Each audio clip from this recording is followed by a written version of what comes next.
क्योंकि धरती पर भगत नहीं बचे भाई और बहनों, ध्यान रख लेना। भगती पर भगत नहीं है, अन्यथा ये तांडव नहीं आ सकता। काल क्या चाहे कितना जोर लगा ले,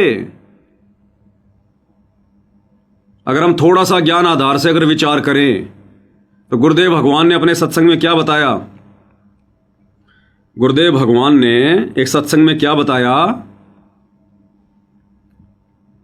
बाइबल की एक बात बताते हुए, और क्या कहा गुरुदेव भगवान ने?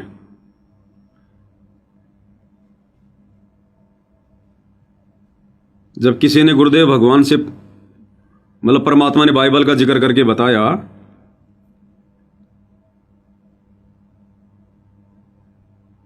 कि जहां जन से महिमा सुनूं वहां मैं गवन करंत,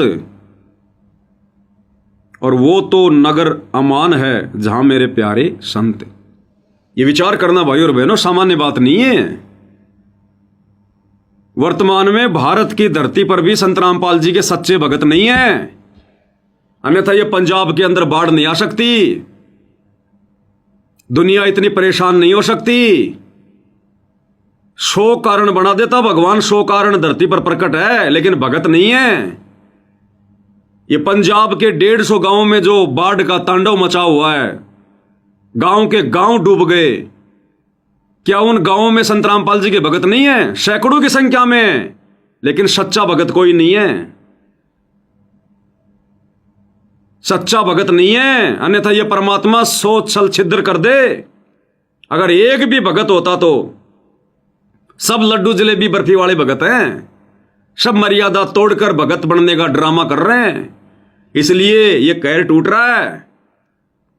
अगर एक घर में भी अगर सच्ची ज्योत परमात्मा की जल रही हो, कोई सच्चा भगत हो अगर वहां पर, यह बाढ़ नहीं आ सकती थी। समर्थ है धरती पर। क्या कह रहे हैं परमात्मा? ध्यान से सुन लो, ये सत्संग हल्के में ले रहे हैं कि वो परमात्मा जहां भी धार्मिक अनुष्ठान यथार्थ भक्ति मार्ग जहां प्रचारित किया जाता है, कहते वो चलकर वहां शीघ्र बिजली जैसी गति से उस स्थान पर परमात्मा पहुंच जाते हैं और वहां पर विद्यमान रहते हैं। लेकिन हम नहीं देख सकते उस परमात्मा को, वो साकार होते हुए भी हमारी आंखों से ओझल होता है, क्योंकि उसको देखने के लिए हमें दिव्य दृष्टि की आवश्यकता होती है।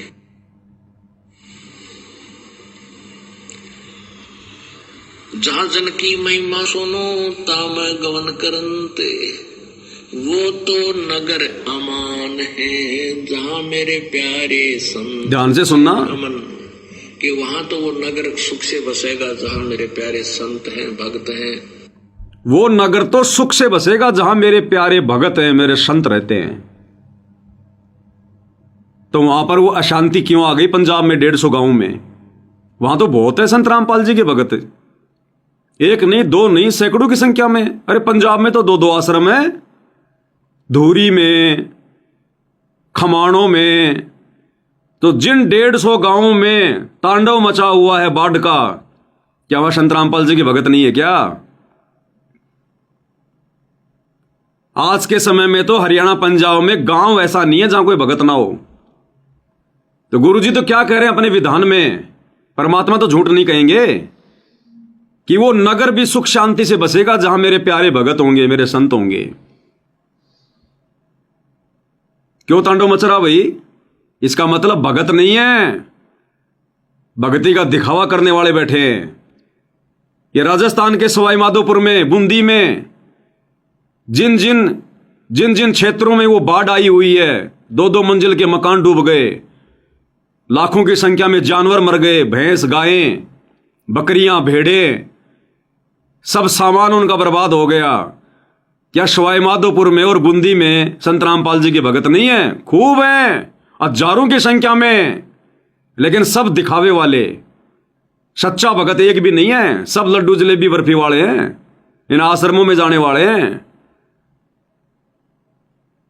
क्या कह रहे मालिक? और जिन्होंने उपदेश ले रखा है, सत भक्ति कर रहे हैं, उस नगरी में उन भक्तों को कहते हैं कोई दुख नहीं होने दूंगा, उस नगरी को भी नहीं होने दूंगा। उस नगरी को भी दुख नहीं होने दूंगा, नगरी को भी, उस नगरी को भी परमात्मा कह रहे दुखी नहीं होने दूंगा जहां मेरे प्यारे भगत रहते हैं। कि उस परमात्मा के तो अनंत अवतार है, अनंत बार यहाँ प्रकट होता है, असंख्य बार। और ये 9 चित्तों बुद्धिनाश, यानी बुद्धिहीन लोग केवल 9 ही अवतार मानते हैं, और वो खलक खेल खलकमय, ये इन 9 अवतारों को ही भगवान मान रहे हैं। उस परमात्मा के अनंत अवतार हैं और वो खलक खेल खलकमय 6 ऋतु 12 मास। और भगवान क्या बताते हैं, जहां जन की महिमा सुनो ता मैं गवन करंत, वो तो नगर निश्चिंत बसो जहां मेरे प्यारे संत। अब जो वेद बताते हैं वो परमात्मा गति करके आता है, और हमारे आध्यात्मिक यज्ञ में आता है, आध्यात्मिक अनुष्ठानों में भी वो गुप्त रूप में रहता है और अच्छी आत्माओं को आकर मिलता है। और वो परमात्मा स्वयं भी कहते हैं, जहां जन से महिमा सुनो, जहां मेरी महिमा चलती है, जहां मेरा ज्ञान प्रचार होता है, ता मैं गवन करंत, वहां मैं पहुंच जाता हूँ, एक पल में पहुंचूंगा। क्षण एक में जन अपने के काज, हिरण्यकशिपु जो मार दूं और नरसिंह धरनो साज। तो यहाँ परमात्मा कहते हैं, जहां जन से महिमा सुनो तहा मैं गवन करंत, वहां पहुंच जाता हूँ गति करके। और वो तो नगर निश्चिंत रहो जहां मेरे प्यारे संत, जहां मेरी प्यारी आत्मा है, कहते हैं उस नगरों को भी हानि नहीं होने दूंगा। पवित्र बाइबल में लिखा है, एक जगह कहते हैं, सुनो, एक व्यक्ति के पास भगवान पहुंच गए और उन्होंने कहा कि ऐसे ऐसे उस नगर में बहुत हाहाकार मच रही है और लोग अन्यायी हो गए हैं, उस नगर को मैं नाश करूंगा। तो उस भगत ने पूछा कि प्रभु, यदि उस नगर में आपके 10 भगत होंगे, क्या तुम फिर भी उनको नाश कर दोगे? कि नहीं, यदि मेरे 10 भक्त भी होंगे तो भी उस नगर को मैं नाश नहीं करूंगा। फिर पूछा कि वहां आपके यदि 2 भक्त होंगे तो भी नाश कर दोगे? कि नहीं, मेरा 1 भक्त भी होगा तो भी मैं उस नगर का नाश नहीं करूंगा। तो अब बताओ, अरे सतगुरु रामपाल जी, भगवान का विधान क्या कह रहा है कि जिस नगर में यदि मेरा 1 भी सच्चा भगत होगा, 1 भी, तो भी मैं उस नगर का नाश नहीं होने दूंगा। और ये गांव के गांव उजड़ गए, पंजाब में, सवाई माधोपुर में, बूंदी में, जगह जगह बाढ़ आ रही है, जबकि हजारों की संख्या में संत रामपाल जी के भगत बैठे हैं और वो भी घर छोड़ छोड़ के भाग रहे हैं। क्यों भाग रहे हैं? क्योंकि वहां सतगुरु की महिमा नहीं हो रही। क्या कह रही वाणी, क्या कह रही है? जहां जन से महिमा सुनूं वहां मैं गमन करंत, कि जो भगत मेरी महिमा करेंगे मैं तुरंत पहुंच जाऊंगा वहां, तुरंत। तो सतगुरु की महिमा तो सत्सेवक कर रहे हैं, भगवान की महिमा, कबीर की महिमा सत्सेवक कर रहे हैं। ये आश्रम वाले तो दाढ़ी मूछ वाले काल की, ये तो काल की महिमा कर रहे हैं, तो काल तांडव ही मचाएगा। आश्रम वाले तो दाढ़ी मूछ वाले उस नकली कागज के टुकड़े को, कबीर जी की नकली फोटो को भगवान मान के और 3 समय की आरती कर रहे हैं, महिमा कर रहे हैं। तो ये तो काल की महिमा कर रहे हैं, सतगुरु की महिमा कहां कर रहे हैं? जहां जन से महिमा सुनूं वहां मैं गमन करंत, तो जहां सतगुरु की महिमा हो ही नहीं रही, जहां भगत अपने सतगुरु को कबीर मानकर, भगवान मानकर महिमा कर ही नहीं रहे, जिनके घरों में, दरबार में, लॉकेट में दाढ़ी मूछ वाले नकली कबीर की फोटो है, तो कहां से सतगुरु की महिमा होगी? पहले पहचान तो लो, भगवान कौन है, कबीर जी कौन है। मुर्दों की महिमा नहीं होती, कागज के टुकड़ों की महिमा नहीं होती। इसलिए वहां पर काल तांडव मचा रहा है और मचाएगा, और जगत के साथ साथ भगत भी दुखी होंगे। और जहां जहां सतगुरु रामपाल जी परमेश्वर जी के भगत हैं, पूरा नगर डूब जाएगा, लेकिन परमात्मा आंच नहीं आने देंगे, आंच। और उस भगत की भक्ति के कारण, उसकी दृढ़ता के कारण, उसके विश्वास के कारण जो सतगुरु रामपाल जी परमेश्वर को परमात्मा मानकर जो महिमा कर रहे हैं, भक्ति कर रहे हैं, जिन घरों में गुरु को भोग लग रहा है, गुरु की पांच दीपक वाली थाली के साथ आरती हो रही है, परमात्मा उस गांव की भी रक्षा करेगा, आंच नहीं आने देगा, उस गांव की भी रक्षा करेगा। जैसे परमात्मा ने, कौन सा भगत था जिसका जहाज डूबने से बचाया था? दामोदर सेठ। अरे वो तूफान आया, आना ही था वो तूफान, सबने मरना था, लेकिन दामोदर केवल अपने गुरु जी का चित्र बनाकर उसकी पूजा करता था। गुरु भगत था वो, अपने गुरु को परमात्मा मानता था। परमात्मा ने दामोदर के साथ साथ बाकी सभी सेठों की रक्षा की। कितने परिवार उजड़ने से बचाए परमात्मा ने, उस जहाज को नहीं डूबने दिया। तो आज क्या भगवान बदल गया, या भगवान का विधान बदल गया? बदल गए भगत, दामोदर सेठ जैसे भगत नहीं रहे। दामोदर केवल अपने गुरु का चित्र हाथ से बनवाकर उसकी पूजा करता था, किसी और को भगवान नहीं मानता था। और आज गरीबदास जी का प्रकट दिवस मना रहे हैं, गरीबदास जी का बोध दिवस मना रहे हैं, गरीबदास जी के नाम पे लड्डू जलेबी बर्फी खा रहे हैं। दाढ़ी मूंछ वाले कबीर का जून में प्रकट दिवस मना रहे हैं, उसको अपना बाप बना लेते हैं। दादा गुरु जी के आगे दंडोत कर रहे हैं, दरबार में दादा गुरु की फोटो रखी है, गरीबदास जी की रखी है, नकली कबीर की रखी है, पंडित चिदानंद जी की रखी है, जिनका वर्तमान में धरती पर कोई अस्तित्व नहीं है। उन भगतों की फोटोओं को, अरे पंडित चिदानंद जी भगवान थे या भगत थे? दादा गुरु जी भगवान है, भगत हैं। अरे भगतों की फोटो के आगे तुम जोत जला रहे हो, दंडोत कर रहे हो अपने घर पर, तुम भगत हो? तुम तो बाढ़ ही आएंगी।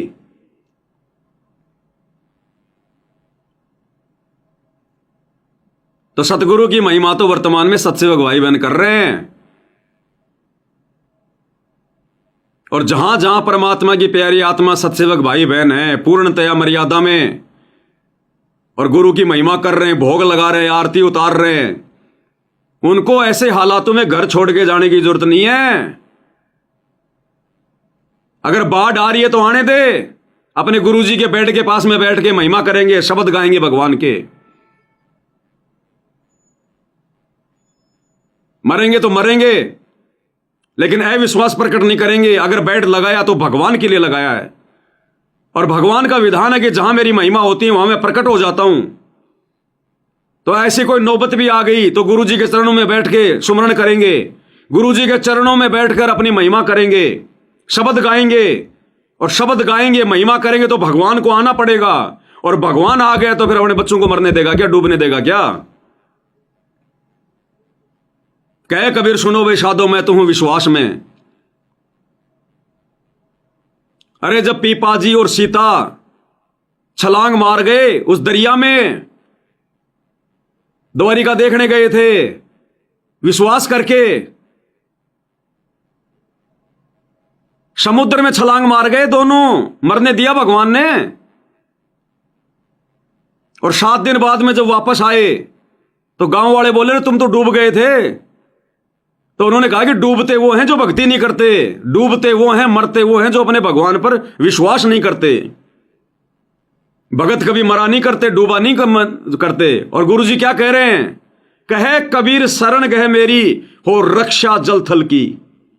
जल में भी रक्षा करेगा भगवान, थल पे भी रक्षा करेगा, आकाश में भी रक्षा करेगा। फिर क्यों बेड लगा रखे, ड्रामा कर रहे हैं हम? बाढ़ आ रही है तो आने दे, भूकंप आ रहा तो आने दे, मरेंगे तो भगवान के चरणों में मरेंगे, डूबेंगे तो भगवान के चरणों में डूबेंगे, खोल के पुस्तक भगवान के शब्द गाएंगे। परमात्मा का विधान नहीं टूट सकता कि जहां जन से महिमा सुनूं वहां मैं गमन करंत। अपनी आरती करने लग जाएंगे, आने दे भाई बाढ़ आने दे, डूबेंगे तो डूबेंगे। यहां तक भी आ जाए तो भी नहीं जाना, तो भी नहीं छोड़ना। फिर भगवान का काम है, फिर आगे का विश्वास किया तो फिर पूरा ही करेंगे। फिर परमात्मा देखेगा फिर आगे। अरे मीरा जहर पी गई, मरी थी क्या? तो बाढ़ आना, भूकंप आना, जहर खाना, ये सब चीजें वही हैं। दामोदर का परमात्मा ने जहाज डूबने दिया क्या? ये ना सोचना विश्वास अविश्वास मत करना भाई और बहनों। ये परमात्मा कहीं से बैठकर कुछ भी कर देगा, समर्थ है। अरे जगन्नाथ के पांडे के पैर पर जब गर्मा गर्म खिचड़ी पड़ी तो परमात्मा 1400 किलोमीटर दूर बनारस में बैठे थे और परमात्मा ने अपने लोटे का जल अपने पैर के ऊपर डाला और जलन कहां समाप्त हो गई? 1200 किलोमीटर दूर जगन्नाथ के पांडे की।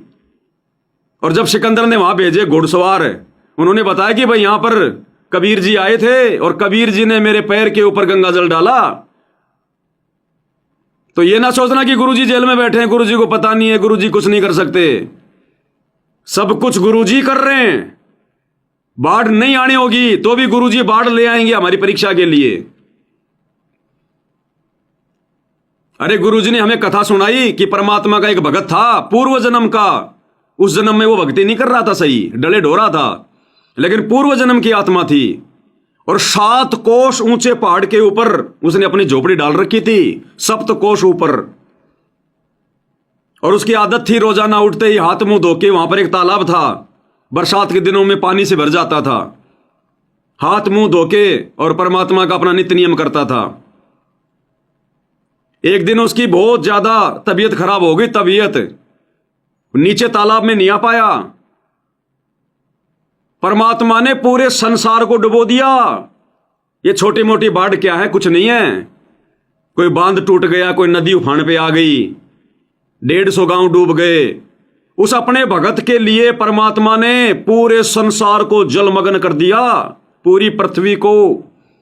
और इतनी बारिश बरसी, इतनी बारिश बरसी, वो पानी का लेवल उस पहाड़ के ऊपर चढ़ गया 7 कोस ऊपर। एक कोस में 3 या 4 किलोमीटर बताए गुरुदेव ने, 28-30 किलोमीटर ऊंचा पानी चढ़ गया। पूरा संसार डुबा दिया परमात्मा ने एक भगत के लिए। ये कथा सुनिए ना अपने गुरुदेव की मुकम्मल से।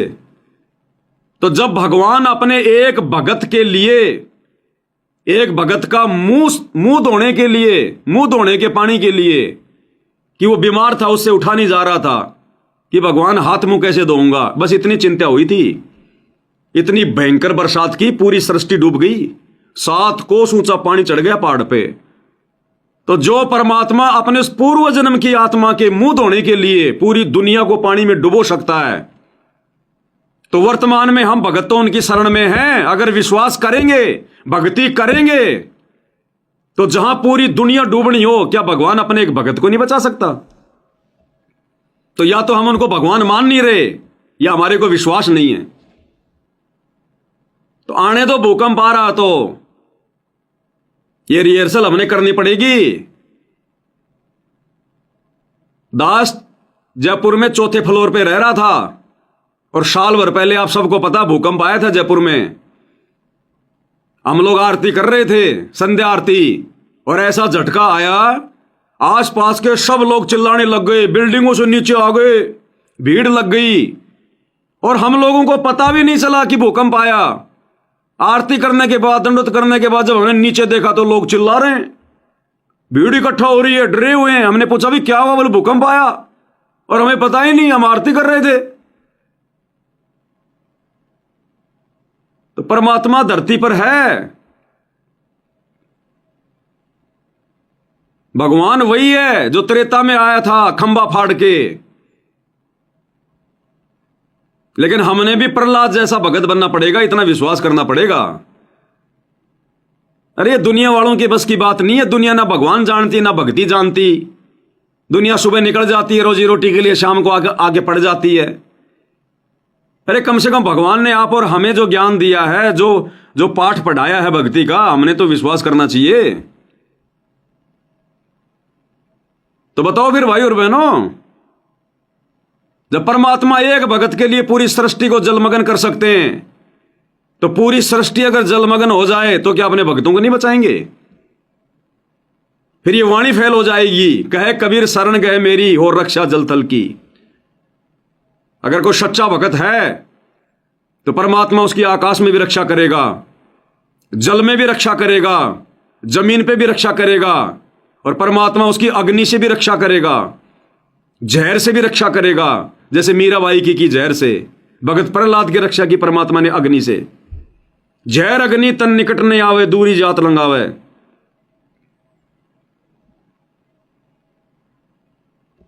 तो विश्वास की भक्ति है। हम नहीं भगेंगे दुनिया वालों की तरह। भक्ति कर रहे हैं तभी तो दुनिया देखेगी, तभी तो दुनिया की आंखें खुलेंगी,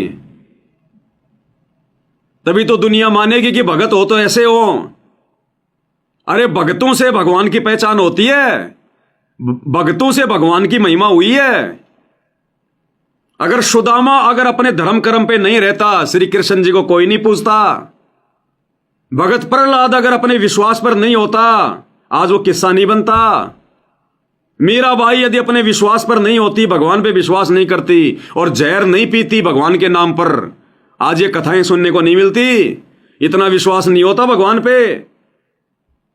तो भगतों से भगवान की महिमा होती है, भगतों से भगवान की पहचान होती है, और भगवान फिर भगत के वश में होता है। भगत के वश में है भगवान, भगत के वश में है भगवान। लेकिन भगत तो लड्डू जलेबी बर्फी के चक्कर में पड़ गए। थोड़ी बहुत भक्ति बची तो राजनेताओं की रैलियों में जाके बर्बाद कर दी, आन उपासना में बर्बाद कर दी। अब बांटो ना, वहां जाके मकान बनाओ ना। अन्नपूर्णा मुहिम, मकान बनाएंगे, रोटी कपड़ा शिक्षा और मकान सबको देगा कबीर भगवान। वो 150 गांव बर्बाद हो गए, जाओ बनाओ मकान। तुम्हें तो 4-5 साल तक बढ़िया मजदूरी मिलेगी, कहीं और जाने की दिक्कत नहीं, कहीं और धक्के खाने की जरूरत नहीं। अरे आश्रम वालों, कहीं और जाते हो तुम, एक एक मकान बनाते हो। अरे पूरे गांव के गांव बर्बाद हो गए, जाओ बनाओ। अगर परमात्मा ने चलाई है तो मुहिम, बढ़ाओ सबके घर, भर दो सबके घर। उधर तो तुम्हारी रूह भी काम नहीं करेगी, और जाओगे तो 1 किलो टमाटर, 1 किलो आलू, 5 किलो आटा लेके जाओगे। उससे उनका एक दिन भी नहीं निकलने वाला, एक दिन भी। भक्ति मारा गया, ड्रामेबाजी नहीं चलती है।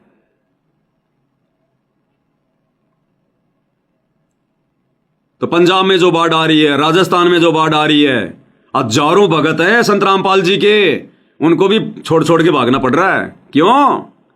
फिर क्या भक्ति कर रहे हो? फिर तुम ड्रामे कर रहे हो क्या? कहां गया अब तुम्हारा भगवान, तुम्हारा कबीर भगवान कहां गया? गुरु जी पे तुम्हारा विश्वास कहां गया? वो 3 समय की आरती की शक्ति कहां गई? अरे मंत्र जाप कर रहे थे, वो भक्ति कहां फिर? क्योंकि भक्ति तुम्हारी बनी नहीं रही। मर्यादा तुम सबकी खंडित है। आश्रम वालों ने मर्यादा तुम्हारी छोड़ी नहीं, मर्यादा तुम्हारी राजनेता खा गए। आन उपासना करवा दी गई, परशुराम की जयंती में ले जाकर, नकली कबीर जी की जयंती मनवाकर सिरसा में, अयोध्या में आन उपासना को बढ़ावा देने के लिए भंडारा लगाकर। तो तुम्हारे पास में ना हिम्मत है, ना विश्वास है, कुछ नहीं है। तो आने वाले समय में ये भगत भी गांव छोड़ छोड़ भगेंगे, भगत भी अपने मकान छोड़ छोड़ भगेंगे। मकान छोड़ छोड़ के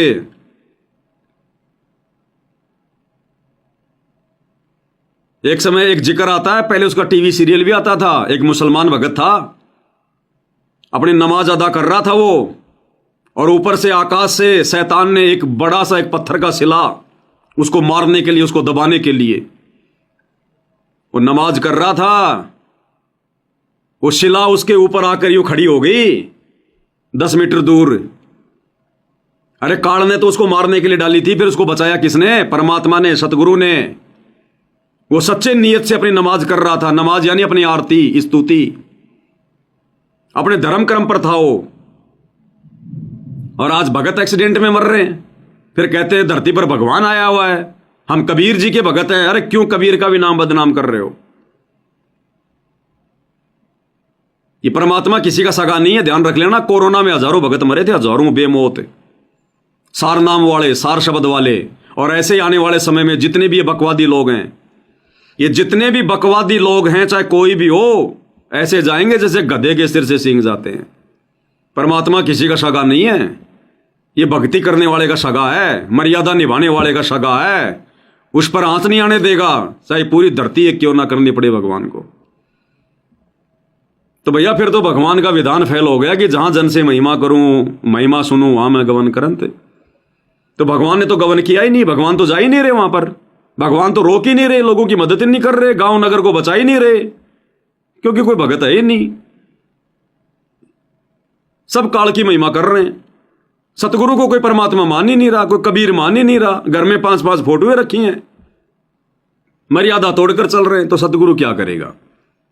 सतगुरु अपने एग्रीमेंट का पक्का, अपने विधान का पक्का। इसके विधान पे चल के देखो, ट्रेन लोहे की पटड़ियों पे चलती है, उसको खेत में चलाओगे वो 20 मीटर भी नहीं चलेगी, 20 मीटर भी।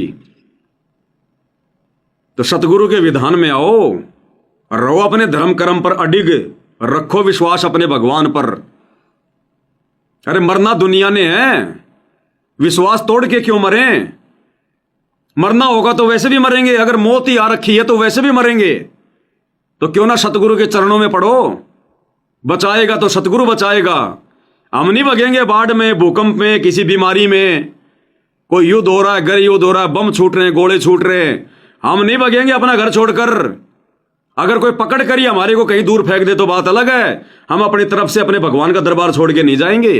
फिर क्यों लगाया भगवान का दरबार? अगर हमारे को विश्वास नहीं है तो भगवान को छोड़ के जाओगे? जो बचाने वाला है, जो हम कह रहे हैं कि हमने भगवान को घर पर विराजमान कर लिया, हमारे गुरुजी शब्द रूप में हमारे साथ में हमारे घर पर हैं, बेड लगाया है तो भगवान आएगा, आता है। जहां जन से महिमा सुनूं वहां मैं गवन करंत, ये भगवान की वाणी है, अमर वाणी, फैल नहीं हो सकती। तो जब भी ऐसी कोई आपत्ति आवे, लग जाओ भगवान की महिमा करने, और मर्यादा में हो तो परमात्मा आएगा और भगवान आ जाएगा। तो काल तो फिर 100 मीटर दूर रहता है, 100 कोस दूर। फिर कैसे आपत्ति आ जाएगी? कैसे भगत प्राकृतिक आपदाओं में जो है बल्कि मर जाएगा? मतलब ही नहीं है।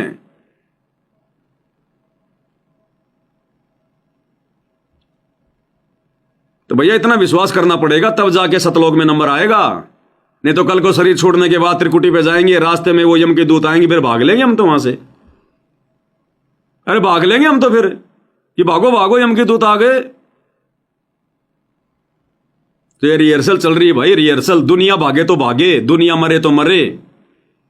हमने अपनी सुरती, अपना ध्यान, जब दामोदर सेठ ने देखा कि तूफान बहुत भयंकर है और परमात्मा से प्रार्थना करके बेहोश होके गिर गया कि आज तो बचाव का कोई रास्ता ही नहीं है, इतना भयंकर तूफान है। परमात्मा को याद करके कि परमात्मा तेरे भरोसे हूं, तेरे नाम पे हूं, और परमात्मा ने ऐसे शांत कर दिया। उस दामोदर सेठ के कारण पूरा नगर बच गया, क्योंकि बाकी सेठ भी तो थे बाल बच्चे के साथ में। वो गांव भी जो है बल्कि बर्बाद होने से बचा लिया परमात्मा ने, एक भगत के विश्वास को देखकर। तब जाके सब लोगों ने नाम लिया। तो ऐसे ही आने वाली इन प्राकृतिक आपदाओं में जब हम भगत विश्वास करेंगे अपने भगवान पर, मर्यादा में रहेंगे। और ये रिहर्सल शुरू कर दो भाई, अपना सुमरन मत छोड़ो, जैसे भी मर्यादा मत टूटने दो अपनी बिल्कुल भी, नहीं तो विश्वास नहीं बनेगा। अगर ट्यूब में पंचर है, चाहे कितनी हवा भरते रहो, वो नहीं रुकेगी, प्रेशर नहीं बनेगा। अगर मर्यादा तोड़ोगे, मर्यादा में नहीं रहोगे, कितनी भक्ति कर लो, कितना विश्वास करके बैठ जाना, परमात्मा निकट नहीं आएगा। कोई पिछले संस्कार से बचा लिया तो बचा लिया, बाकी वर्तमान भक्ति से नहीं बचाएगा। तो अब मर्यादा मत टूटने दो भाई, बिल्कुल भी। पूरी तरह से अपने गुरुदेव भगवान पर आश्रित हो जाओ। अब समय नहीं बचा बिल्कुल भी, कब क्या हो जाए कोई भरोसा नहीं। अब ये देश दुनिया को ये बंदर दिखाने का समय आ गया, बंदर दिखाने का। आपत्तियां आएंगी, भयंकर जलजला आएगा। जब तक दुनिया की आंखें नहीं खुलेंगी कि धरती पर ये कोई रामकृष्ण भगवान नहीं है, कोई ये जो है ये अल्लाह मौला, ये कोई जो है भगवान नहीं है, ना गुरुद्वारे में भगवान है, ना मंदिर में भगवान है, ना चर्च में, ना मस्जिद में। वो करतार साहिब गुरुद्वारा पंजाब में पूरा का पूरा पानी में डूब गया। कहां है गुरु साहिब? जो अपना घर नहीं बचा पाया तुम्हारा कहां से बचा देगा? ये मंदिर के मंदिर डूब गए, जो भगवान अपना मंदिर नहीं बचा पाया तुम्हारा कहां से बचा देगा? और अपने सत्सेवक बच्चों के घर बचाएगा भगवान, आपत्ति भी नहीं आने देगा आसपास भी। गांव की रक्षा करेगा परमात्मा, तभी तो भगवान की महिमा होगी, तभी तो दुनिया जानेगी कि हाय इनके गुरुजी कौन है। असली भगवान तो ये बैठा है, हम तो हम तो उन पत्थरों में भगवान ढूंढ रहे थे, तब दुनिया की आंखें खुलेंगी। लेकिन उसके लिए भगत चाहिए, भगत। अब भगत पड़ गए लड्डू जलेबी के चक्कर में, भगत धक्के खा रहे हैं राजनेताओं की रैलियों में, भगत बना रहे स्टेडियम, भगत बैठे हैं गुंडों की सीबीआई जांच में, भगत कर रहे हैं आरक्षणबाजी। तो भगवान क्या करेगा भैया? मरो फिर। जब हम भगवान के नहीं बन रहे तो भगवान हमारा क्यों बनेगा?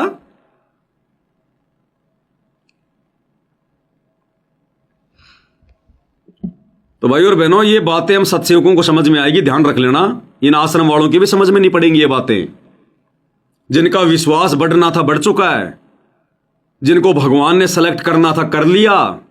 कोई इक्के दुक्के की बात अलग है, कोई आ जाए कोई निकल जाए, तो बाकी अब कुछ लेना देना नहीं है। अब जिनको परमात्मा ने चुन लिया है, जो वर्तमान में साथ संगति में हर प्रकार से दृढ़ होकर मर्यादाओं में रहकर जुड़े हुए हैं, वो लोग अपनी भक्ति को आगे और बचाने का प्रयास करो। अपने गुरुदेव भगवान को ज्यादा से ज्यादा भक्ति करके, विश्वास करके, महिमा करके ज्यादा से ज्यादा उनको प्रसन्न करने का प्रयास करो। बाकी ये जगत भगत सब डूबेंगे, कोई लेना देना नहीं है। जब आज से पहले भगवान ने नहीं बचाया, अब क्यों बचाएगा? और अमर्यादित को भी भगवान बचाएगा, तो फिर मर्यादा में रह के आगे भक्ति कौन करेगा फिर? तो साथ संगति क्या है, सतगुरु की महिमा क्या है, ये अब पता चलेगा कि भाई सतगुरु का रियल मार्ग कहां है, असली पंथ कहां से चल रहा है। अब पता चलेगा ये आने वाले समय में, जब ये आश्रम भी डूबेंगे, ये आश्रम भी डूबेंगे, कुछ नहीं बचेगा इनमें। अनुपासना हो रही है इनमें, गुरु को मानुष माना जा रहा है, राजनीति के अड्डे हैं ये। लोग अपने बच्चों के रिश्ते तय करने जाते हैं वहां पर शादियां करने के लिए। मेरे को तो मेरी जाति में चाहिए, अरे मेरा गोत्र चाहिए, कोई मर्यादा नहीं है वहां सतगुरु की। ये विषय वासनाओं के संबंध जोड़े जा रहे हैं यहां पर। भक्ति नाम की कोई चीज नहीं है इन आश्रमों में। कोरा पाखंड, कोरा मनमाना आचरण। जगत वालों से भी गए गुजरे, गुरुजी ने कह दिया सत्संग में कि रे जगत वाले भी ऐसा नहीं करते जैसा तुम भगत कर रहे हो। तो जिनके उल्टे आचरणों से गुरु इतना दुखी हो चुका हो, वो बचेंगे आश्रम? ये खंडर बनेंगे, खंडर।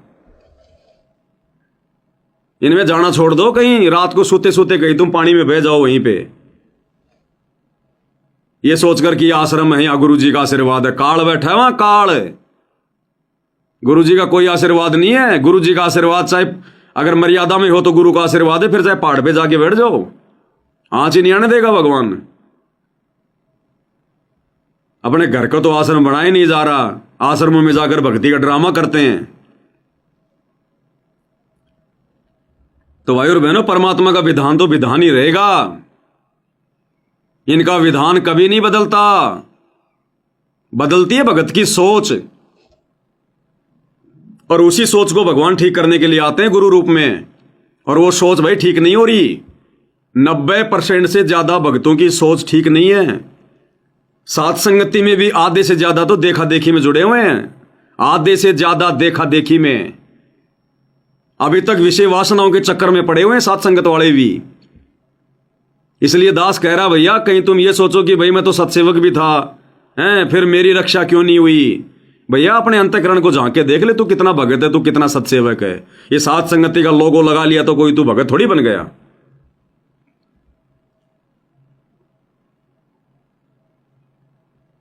भगत बनना पड़ेगा।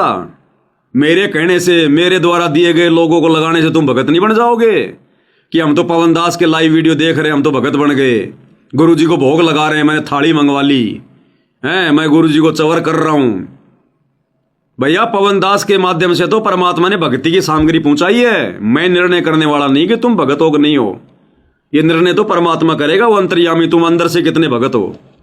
बाहर से चाहे कितना ढोंग करो, कितना दिखावा करो, बाहर की भक्ति क्रिया भी उसी समय काम करेगी जब अंदर से भगत बनेंगे।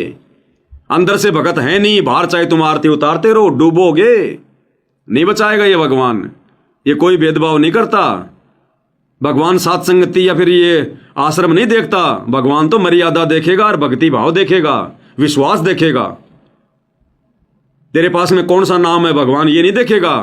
अगर संकल्प लेकर भी यदि तू दृढ़ भगत है, विश्वास है, तो परमात्मा आंच भी नहीं आने देगा। और सारनाम लेकर अगर बकवाद कर रहा है, बक्कल उतरेगा बक्कल।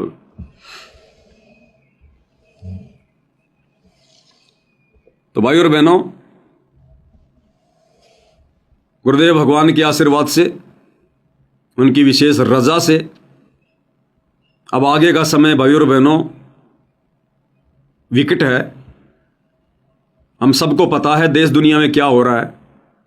आप और हमें तो फिर भी थोड़ी ठंड है, आप और हम भक्तों को तो फिर भी शांति है, क्योंकि हम भगवान की शरण में, हमें विश्वास है। दुनिया वालों के होश उड़े पड़े हैं, आने वाले समय में क्या होगा, कैसे होगा, कब किसका नंबर आ जाए, एक सेकंड का भरोसा नहीं। और भयंकर तांडव मचेगा, भयंकर तरीके से, नॉर्मल भी नहीं। अगर ऐसा नहीं हुआ तो आप और हमारे भी कलेजे नहीं लेंगे। अभी तक गुरुजी ने केवल थ्योरी पढ़ाई है, प्रैक्टिकल बाकी है। अभी गुरुजी ने हमारे को केवल थ्योरी पढ़ाई है कि काल का लोक कितना गंदा है, एक सेकंड में यहां पर क्या हो जाए, बाढ़ आ जाए, भूकंप आ जाए, युद्ध हो जाए, गृह युद्ध हो जाए, लाशों के ढेर लग जाएं, अकाल पड़ जाए। अभी तक गुरुजी ने केवल थ्योरी पढ़ाई है। अब प्रैक्टिकल होगा जो जो बोला है वो। और जब प्रैक्टिकल होगा, अब ये पंजाब में देखा आपने, लोग अपने जानवरों को भी नहीं खोल पाए, भैंसे खूंटों से बंदी बंदी मरी पड़ी हैं, पानी में तैर रही थी बंदी बंदी। और आने वाले समय में ये इंसान ऐसे पानी में तैरेंगे, लाशें, कोई जलाने वाला नहीं मिलेगा। जैसे 56 करोड़ यादव दुर्वासा ऋषि के श्राप के कारण आपस में झगड़ झगड़ के मर गए थे। महाभारत के युद्ध में करोड़ों आदमी मर गए, उन लाशों का अंतिम संस्कार करने वाला कोई नहीं बचा था, जानवरों ने खाई थी। वो हाल होगा आने वाले समय में, 2 से 3 वर्षों में। और कब हो जाए कोई भरोसा नहीं। तब हम भक्तों का भी कलेजा फटेगा कि अभी तक तो गुरुजी ने जो बताया बिल्कुल सत्य हो रहा, भाई बिल्कुल सच हो रहा है। जैसे गुरुदेव भगवान कहते हैं, बच्चों, अगर मैं अपने मुंह से कहता कि कबीर भगवान है, कबीर भगवान है, और तुम्हारे को वेदों में से प्रमाण ना दिखाता, तुम कभी भी मेरी बात नहीं मानते। मैंने प्रमाण दिखाए तब जाके तुम्हें यकीन हुआ कि कबीर इज गॉड, क्या भक्ति है क्या नहीं है। तो इसी प्रकार अभी तक गुरुजी ने केवल बताया है कि पहले अकाल पड़ा था 1720 में, ऐसे ऐसे भुखमरी आई थी, ऐसे ऐसे युद्ध हुए थे, ऐसे ऐसे भूकंप आए थे, ऐसे ऐसे महामारी आई थी। अभी तक गुरुजी ने बताया है। अब प्रैक्टिकल का समय है, अब आगे 2 से 3 साल में युग परिवर्तन। तब हमारा कलेजा हिलेगा कि ये लोक रहने का नहीं है, वास्तव में यहां से तो निकलो। अभी तक तो हम खाली देखा देखी कह रहे हैं कि ये गंदा लोक है, गंदा लोक है, ये रहने का लोक नहीं है। अब आंखों के सामने जब देखेंगे ना, जो जय गुरुदेव ने भविष्यवाणी की है कि 12-12 कोष पर दीपक जला हुआ दिखाई देगा, 12-12 कोष पर दीपक जला हुआ दिखाई देगा, यानी इतना गैप हो जाएगा, आदमी ढूंढने से मिलेगा। और भविष्य मालिका क्या कह रही है, पूरे संसार की जनसंख्या 64 करोड़ रह जाएगी, अकेले भारत में 34 करोड़ बचेंगे, 150 करोड़ में से 34 करोड़ ये आने वाले विनाशकारी समय में। तो 12-12 कोष पर दीपक जलते हुए दिखाई देंगे, लाशों को कोई जलाने वाला नहीं मिलेगा। 1720 के अकाल में परमात्मा ने क्या बताया, उस समय तो गरीबदास जी भी थे धरती पर। अरे 1717 में तो गरीबदास जी आ गए थे, और 1720 में पड़ा था वो अकाल 1 साल का, जिसमें परमात्मा कहते हैं सहजादे मांगत फिरे दिल्ली की उमराव, और जिन रोटी पाई नहीं जो खाते थे नान पुलाव। और रोटी साटे बिक गए, लोगों ने अपने बेटा बेटी भी जमल की बेच दिए, अपने छोटे छोटे बच्चों को बेच दिया था रोटी के लिए।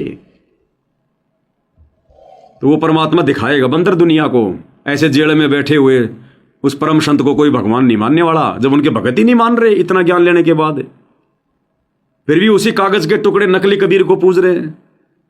मजाक बना दिया इन्होंने भक्ति का, भगवान के संघर्ष का इन्हें कोई फर्क ही नहीं है। आ रहे हैं, जा रहे हैं, लड्डू जलेबी खा रहे हैं, लेटरिन पानी कर रहे हैं, भाड़ में जाओ भक्ति और मर्यादा।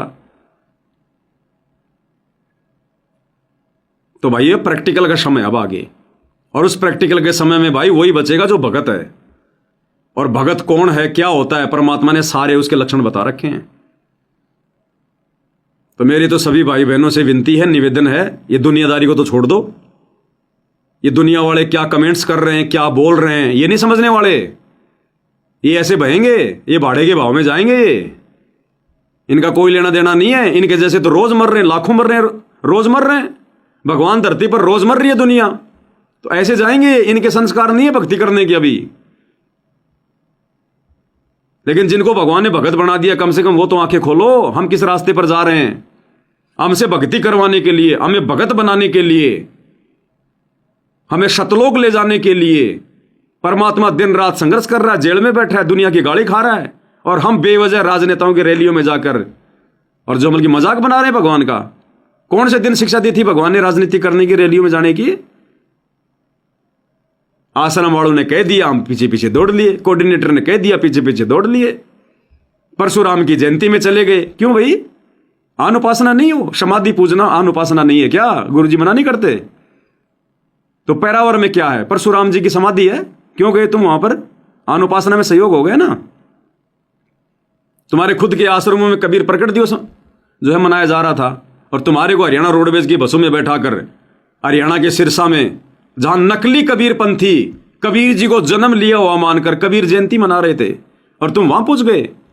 तो तुम ड्रामे करने जाते हो इन आश्रमों में, ड्रामे करने। अगर कबीर जी का प्रकट दिवस मनाने गए थे तो वहीं रहते, प्रकट दिवस मनाते। फिर सिरसा में क्यों गए कबीर जी की जयंती मनाने? ये पाखंड कर रहे हो तुम, जानबूझ के ड्रामे कर रहे हो, जानबूझ के। तुम्हारी सच कहने की हिम्मत नहीं है किसी की भी। तुम डरते हो अपने कोऑर्डिनेटरों से, गुरुजी के परिवार से। तुम्हारी पैंट गीली हो जाती है, सवाल जवाब करने की तुम्हारी हिम्मत नहीं है। फिर कहते हो हम भगत हैं, हम सच्चाई के लिए जो है वो लड़ रहे हैं, संघर्ष कर रहे हैं। खाक, तुम सच्चाई के लिए संघर्ष कर रहे हो तुम। इन कोऑर्डिनेटरों के सामने तो तुम्हारी बोलने की हिम्मत नहीं, तुम्हारी औकात नहीं। तुम्हारे जो हमल की बुखार चढ़ जाता है। तुम्हारी आंखों के सामने मर्यादा तोड़वा रहे हैं। तुम्हारा कोई फर्ज बनता कि नहीं बनता अपने भाई बहनों को बचाने का? क्या मुंह दिखाओगे गुरुजी को आने के बाद में, जब सवाल करेंगे परमात्मा कि मैंने कब कहा भाई राजनीति करने के लिए? अरे शतलोक में तुमने राजनीति करी। अरे काल क्या कर रहा था? राजनीति। अलग से राज्य प्राप्त करने के लिए जो प्रयास किया जाता है उसको राजनीति कहते हैं। ये राजा लोग चुनाव क्यों लड़ते हैं? राज्य प्राप्ति के लिए। तो काल सतलोक में तब क्यों कर रहा था? राज्य प्राप्ति के लिए, अलग से राज्य प्राप्त करने के लिए। और आप और हमने उसकी राजनीति में सहयोग दे दिया। हम उसके वोट बैंक बन के खड़े हो गए, आ गए यहां पर। और अब फिर तुम वही गलती कर रहे हो। ये राजनेता अपने राज्य प्राप्ति के लिए अपना चुनाव लड़ रहे हैं, और तुम गुरुजी के परिवार के कहने पर उनके वोट बैंक बन रहे हो। वही गलती। अरे उस गलती की सजा देख लो कितनी भयंकर भोग रहे हैं, और फिर से वही गलती कर रहे हो। भगवान समझा रहा है बार बार कि हमारा राजनीति से कोई लेना देना नहीं है। राजनीति का हमारा 36 का आंकड़ा है। तो तुम किसकी बात मान रहे हो? ना सतलोक में भगवान की बात मानी, और ना तुम यहां भगवान की बात मान रहे।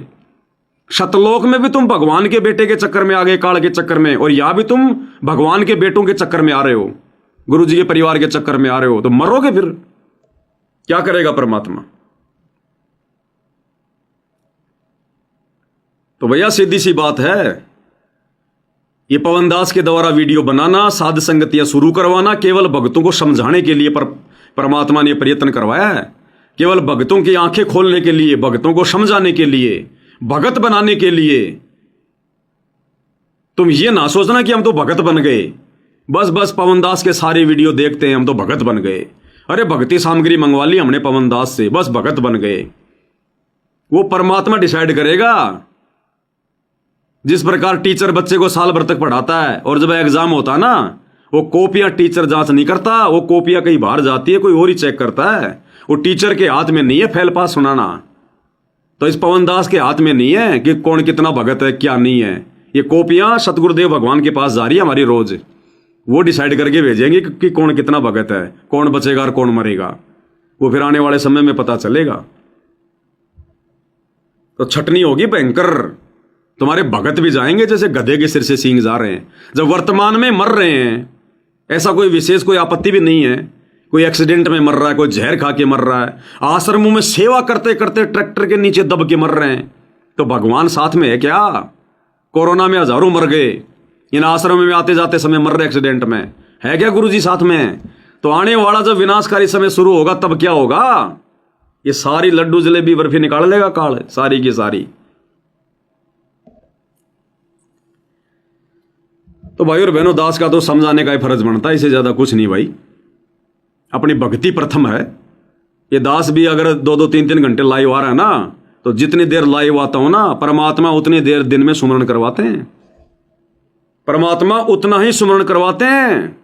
अगर 2 घंटे लाइव आता हूं तो समझ लेना पवन दास दिन में 2 घंटे तो बिल्कुल बैठ के परमात्मा का ध्यान लगा के सुमरण करता है। बाकी चलते फिरते अलग है। और तो हमने करना है क्या है, काम करो तो भी, घूमो फिरो तो भी। लेकिन ये पवन दास अगर जिस दिन 3 घंटे लाइव आ गया तो समझ लेना उस दिन 3 घंटे परमात्मा ने मेरा सुमरण करवाया। जिस दिन 1 घंटे लाइव आया तो समझ लेना उस दिन मेरा 1 घंटे सुमरण हुआ है। तीनों समय की आरती का समय अलग है। सुमरण का प्रथम नाम और शतनाम दोनों का। ऐसे ही भगवान नहीं देता ये बोलने की क्षमता, ये बुद्धि वगैरह ऐसे नहीं देता परमात्मा। ऐसे तो मेरे जैसे लाखों भरे संगत में, मैं 12वीं पास आदमी कुछ नहीं है। मेरे जैसे पता नहीं कितने हैं संगत में, MA BA PhD किए हुए बैठे हैं। एक बार बोलने लग जाए तो वो रुकते नहीं है। लेकिन कुछ नहीं है, अंदर से खाली खोका है, मर्यादा में नहीं है, कोई भक्ति भाव नहीं है। सुमरण कर रहे हैं तो मर्यादा नहीं है, वो सुमरण उनका सुमरण जो है वो जमा नहीं हो रहा। तो ये ना सोचना कि बस पवन दास तो लाइव आ रहा है। जितनी देर पवन दास लाइव आता है परमात्मा उतनी देर सुमरण करवाते हैं। मैंने अपना आत्म कल्याण करना भाई, ये सेवा सावा तो बाद में है। सेवा से पार नहीं हो सकता। सेवा तो केवल एक सहयोग है। असली धन मेरा सुमरण है। तो ये ना सोचना भाई और बहनों के चक्कर में रह जाओ कि पवन दास के वीडियो देख लेंगे। जितनी देर तुम वीडियो देख रहे हो उतनी देर तुमने सुमरण भी करना पड़ेगा। मैं जितनी देर बोलता हूं उतना सुमरण भी करता हूं। तो तुम जितना वीडियो देख रहे हो 2 घंटे का 1 घंटे का, उतना ही सुमरण भी करना पड़ेगा। नहीं तो परमात्मा कहेगा उसके वीडियो तो तू 2 घंटे देख रहा था हैं, और मेरे को याद करते समय 1 घंटा। फिर तूने ज्यादा महत्व किसको दिया, उस पवन दास को या मेरे सुमरण को या मेरे को? तो ध्यान दे लेना भाई और बहनों इन बातों पे।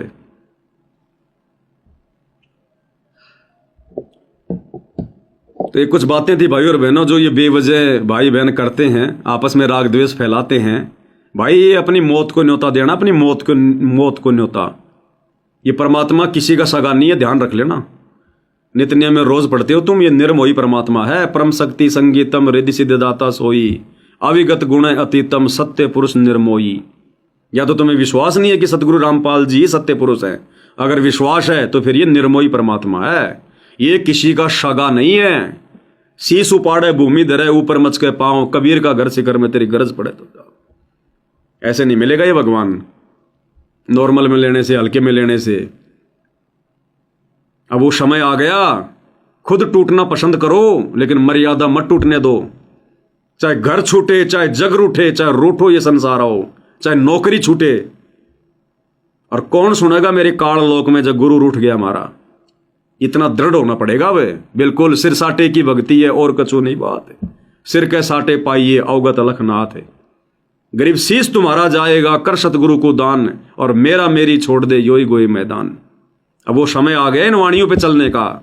ये जो नित्य नियम कर रहे हैं ना हम 10 साल से, 15 साल से, कोई 4 साल से, ये जो वाणियां जो हम लोग पढ़ रहे हैं, अब इन वाणियों के ऊपर चलने का समय आ गया। गुरु जी कहते हैं ये बातें ये कर पाड़ने की हैं, खाली ये सुनने और ये सुनाने की नहीं है। इनके ऊपर चलना पड़ेगा। एक नियम नहीं है कि नित्य नियम कर लिया बस हो गया। एक एक वाणी के ऊपर परमात्मा देखेगा तो खरा है कि नहीं है।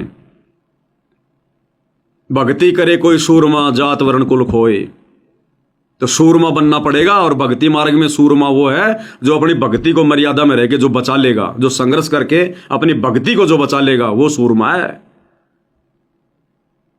ये देखा देखे का काम नहीं है। जाओगे जैसे गधे के सिर से सींग जा रहे हैं, मरोगे पानी में जानवरों की तरह बहोगे, दबोगे मकानों के नीचे जैसे दुनिया भूकंप आ रहे हैं और मर रहे हैं लोग, उन्हीं मकानों के नीचे दब रहे हैं। नहीं देखेगा ये भगवान कुछ भी। ये भक्ति देखेगा, भगत का विश्वास देखेगा, भगत के भाव देखेगा। और इस पूरी संगत में चाहे 1 करोड़ हो चाहे 2 करोड़ हो, और जितने भी सत्सेवक हैं, उन सत्सेवकों में भी भाई साहब 50% ही हैं जो अपने धर्म कर्म पर हैं। वो 50% भी जाएंगे भाड़े के भाव में। अगर नहीं संभले तो नहीं सुधरे तो अपनी गंदी आदतों को, अपनी गंदी हरकतों को समय रहते नहीं अगर तुमने छोड़ा तो। बहुत सारी शिकायतें आ रही है, कुछ बहनों के पास में व्हाट्सएप के ग्रुपों से नंबर निकाल कर रमेणी के लिए तुम फोन कर रहे हो। आराम खोरो, तुमने यही सीखा क्या? अभी भी तुम्हारे अंदर विषय वासनाओं का भूत दौड़ रहा है। भक्ति करोगे तुम? भगवान ने कितना समझा दिया, ये तो बूर के लाडू हैं, खाया वो पछताया, ना खाया वो पछताया। लेकिन आज तो हमें ज्ञान दे दिया, हम क्यों पछताएंगे फिर? अभी भी तुम्हारे अंदर वही गंदगी भरी हुई है। कौन से दिन आएगी तुम्हें फिर सद्बुद्धि?